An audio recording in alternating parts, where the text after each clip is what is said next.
Assalamualaikum warahmatullahi wabarakatuh. Kami dari kelompok 6 akan membahas tentang etika dan pekerja. Saya Elzum Hiba dengan NIM 210301182. Saya akan membahas tentang pengertian etika. Pengertian etika sendiri adalah sebuah refleksi kritis dan rasional mengenai nilai dan norma moral yang menentukan dan terwujudnya dalam sikap dan pola perilaku hidup manusia. Etika terdapat dua macam. Yang pertama, etika deskriptif, yaitu etika yang menelaah secara kritis dan rasional tentang sikap dan perilaku manusia, serta apa yang dikejar oleh setiap orang dalam hidupnya sebagai sesuatu yang bernilai. Artinya, etika deskriptif membicarakan tentang fakta secara apa adanya, yakni mengenai nilai dan perilaku manusia sebagai suatu fakta terkait dengan situasi dan realitas. Dapat disimpulkan bahwa tentang kenyataan dalam penghayatan nilai atau tanpa nilai dalam suatu masyarakat yang dikaitkan dengan kondisi tertentu memungkinkan manusia dapat bertindak secara etis. Etika normatif adalah etika yang menetapkan berbagai sikap dan perilaku yang ideal dan seharusnya dimiliki oleh seorang manusia, atau apa yang seharusnya dijalankan oleh manusia dan tindakan apa yang bernilai dalam hidup ini. Jadi, etika normatif merupakan norma-norma yang dapat menuntun agar manusia bertindak secara baik dan menghindarkan hal-hal yang buruk sesuai kaidah atau norma yang disepakati dan berlaku di masyarakat. Etika kerja adalah sistem nilai atau norma yang digunakan oleh seluruh karyawan perusahaan termasuk pimpinannya, dengan tujuan untuk mengatur tata krama aktivitas para karyawannya agar mencapai tingkat efisiensi dan produktivitas maksimal. Dalam setiap aktivitas yang dilakukan oleh manusia, selalu diikuti oleh norma dan etika yang harus dipenuhi, supaya tidak mengganggu dan merugikan orang lain. Etika kerja menyangkut hubungan kerja antara perusahaan dan karyawannya.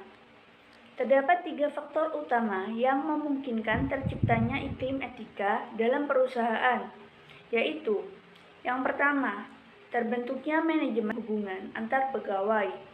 Yang kedua, terciptanya budaya perusahaan secara baik. Yang ketiga, terbangunnya suatu kondisi organisasi berdasarkan saling percaya. Menurut Subekti dalam Kusnan 2004 menambahkan, suatu individu atau kelompok masyarakat dapat dikatakan memiliki etos kerja yang tinggi apabila menunjukkan tanda-tanda sebagai berikut. Yang pertama, mempunyai penilaian yang sangat positif terhadap hasil kerja seseorang.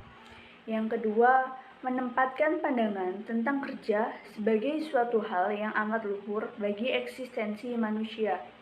Yang ketiga, kerja yang dirasakan sebagai aktivitas yang bermakna bagi seseorang. Yang keempat, kerja dihayati sebagai suatu proses yang membutuhkan ketekunan dan sarana yang penting dalam mewujudkan cita-cita. Yang kelima, kerja dilakukan sebagai bentuk ibadah. Perkenalkan, nama saya Putri Sofiana Nabila dengan NIM 210301154. Di sini saya akan menjelaskan tentang kewajiban pekerja. 1. Kewajiban ketaatan, yang artinya pekerja harus memiliki konsekuensi dan patuh pada peraturan yang ada pada perusahaan. 2.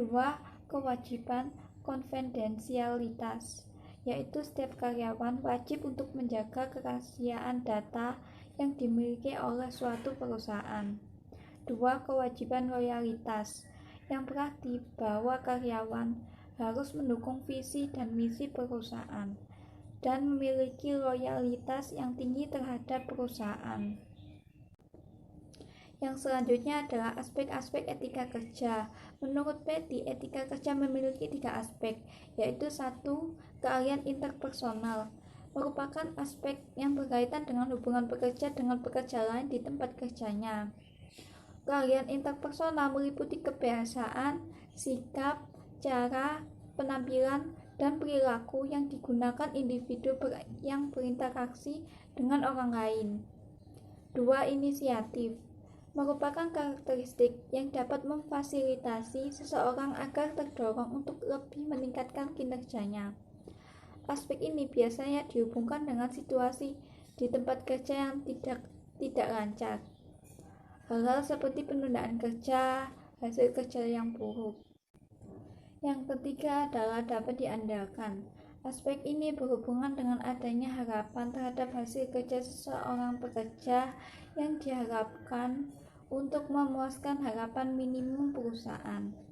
Aspek ini merupakan hal yang diinginkan pihak perusahaan terhadap pekerjanya.